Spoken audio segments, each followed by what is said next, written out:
Hello, আমি রোজি B blogger আর একটা নতুন ভিডিওতে সবাইকে স্বাগত। আমার লাইফস্টাইল ব্লগ শেয়ার করব আজকের ভিডিওতে একদম সকাল থেকে। So good morning.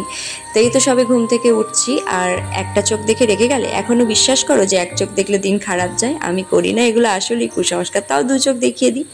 তারপর ফ্রেশ হয়ে চা পর্বটা সেরে ফেলতে হবে।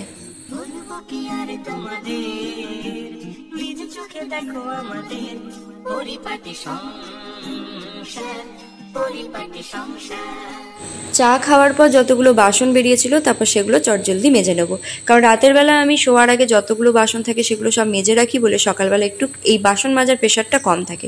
এই চা খাওয়ার যে কটা বেরোলো সে কটা ধুয়ে নিলেই হবে।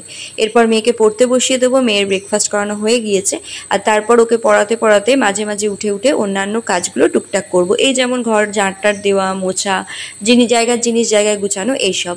এখানে যখনই জল পড়ে চেষ্টা করি ভালোভাবে মুছে রাখা, তাও কিরম স্টিকারগুলো যেন উঠে উঠে যাচ্ছে। রান্না বান্নায় নিখুঁত আমরা 18 পদের নিচে খাই না, আজ 17টা কম।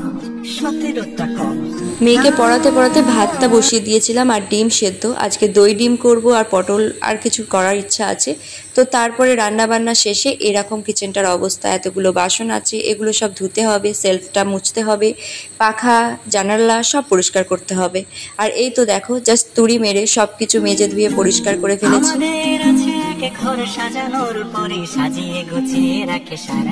কি ভালোই যে হতো যদি তুড়ি মেরে এইভাবে সব কাজ করে ফেলা যেত সংসারে, কিন্তু সেটা একেবারেই হয় না। প্রচুর সময় লাগে ঘর বাড়ি পরিষ্কার করে রাখতে।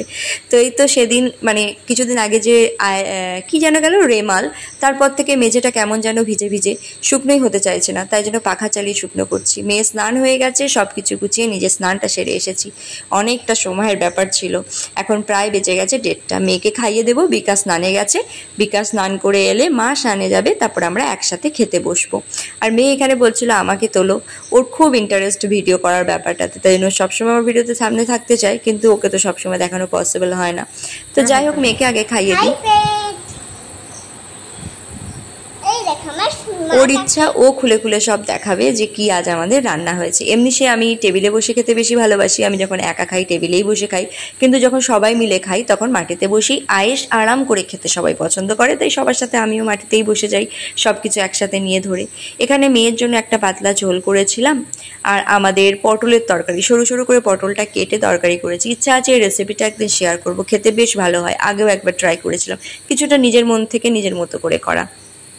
এখানে তো উচ্ছে চচ্চড়িটা করেছি।